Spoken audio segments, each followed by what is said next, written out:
Pelajaran Sekolah Sabat Kamis 11 September 2025. Pelajaran yang ke-11 di triwulan yang ketiga. Judul pelajaran Sekolah Sabat kita untuk hari ini adalah syafaat. Bacalah Keluaran 32 ayat 30 sampai 32.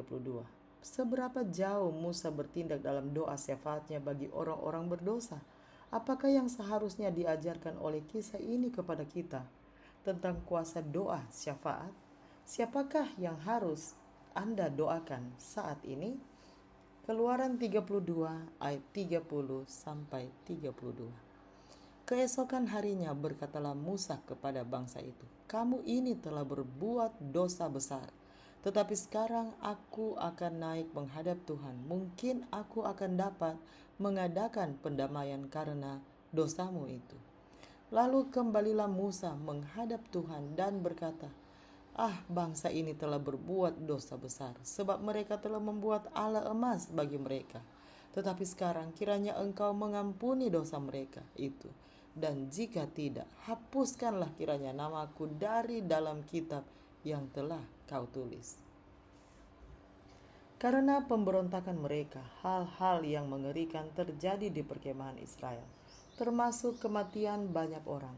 Keluaran 32 ayat 28. Keesokan harinya, Musa menyatakan kepada bangsa itu. Keesokan harinya berkatalah Musa kepada bangsa itu, "Kamu ini telah berbuat dosa besar, tetapi sekarang aku akan naik menghadap Tuhan. Mungkin aku akan dapat mengadakan pendamaian karena dosamu itu." Keluaran 32 ayat 30.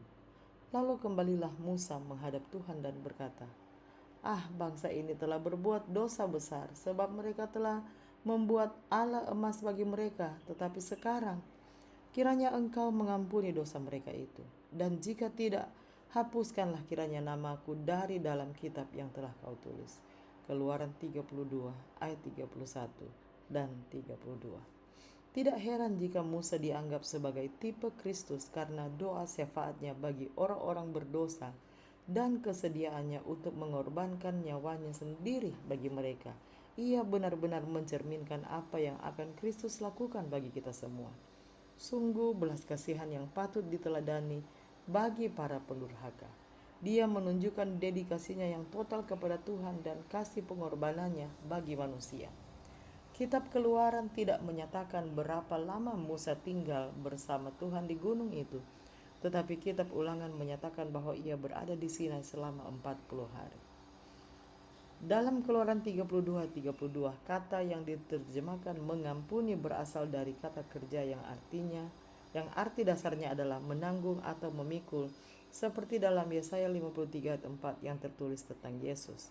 Tetapi sesungguhnya penyakit kitalah yang ditanggungnya. Ini adalah kata kerja yang sama yang diterjemahkan mengampuni dalam Keluaran 32 ayat 32 dan menanggung dalam Yesaya 53 ayat 4. Wawasan yang luar biasa mengenai proses keselamatan dan pengampunan dan berapa harga yang harus dibayar Allah untuk menyelamatkan kita. Memang Musa meminta Tuhan untuk menanggung dosa umatnya yang tentu saja dilakukan di kayu salib ribuan tahun kemudian. Keluaran 32 ayat 32 tidak hanya menunjukkan ide penebusan pengganti, tetapi juga siapa yang melakukan penebusan, yaitu Allah sendiri.